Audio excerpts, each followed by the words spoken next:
La période d'apprentissage de l'écriture chez l'enfant peut être une période très riche et intéressante pour lui et son environnement, mais aussi très complexe. Entre la moyenne section et la fin du CP, votre enfant doit reconnaître et mémoriser 3 types d'écriture. Il y a la scripte majuscule, la scripte minuscule et la cursive minuscule. Il associe ces lettres et avance progressivement dans l'apprentissage de la lecture.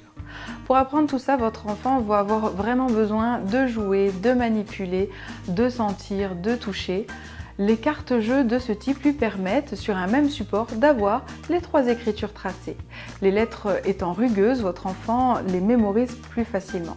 Une fois que votre enfant s'est amusé à repasser son doigt sur les lettres, vous pouvez lui proposer de retourner la carte pour s'entraîner à les écrire sur l'ardoise. Il avance de façon progressive avec, dans un premier temps, certains indices visuels qui vont l'aider. Le fait que la trace soit effaçable donne aussi à votre enfant le droit à l'erreur. Il reviendra plus facilement écrire les lettres par la suite. Je vous propose mes astuces pour varier l'utilisation de ce jeu. Pour les plus petits, il est toujours intéressant de manipuler de la matière. En plus des lettres à tracer, munissez-vous d'un morceau de pâte à modeler un peu dense et faites avec votre enfant une boule que vous transformez progressivement en long boudin. Une fois le boudin réalisé, vous dessinez les lettres avec la pâte à modeler, soit en la repositionnant par-dessus le modèle, soit à côté. Une fois qu'il a bien compris le sens du mouvement, il peut s'amuser à redessiner la lettre sur l'ardoise. Pour la deuxième idée, vous pouvez proposer à votre enfant de mettre un petit bandeau sur les yeux, ce qui sera plus facile que de fermer les yeux. Vous lui présentez une carte et positionnez sa main ou son index sur le début de la lettre.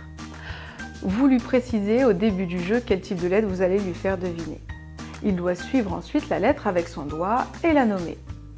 Il peut progressivement vous dire la lettre qu'il devait reproduire et ensuite vérifier s'il ne s'est pas trompé. Vous pouvez aussi le faire à votre tour, vous allez voir, c'est très amusant. Une autre idée est de placer 3 ou 4 cartes devant lui.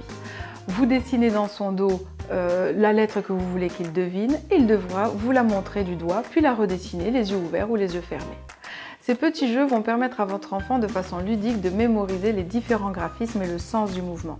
Enfin, si vous aimez bricoler, fabriquer les lettres en pâte à modeler que vous allez pouvoir cuire, une fois les lettres réalisées, vous pouvez les mettre dans un petit sac et à tour de rôle, vous plongez la main dans le sac afin d'en sortir une lettre que vous aurez d'abord touchée et nommée.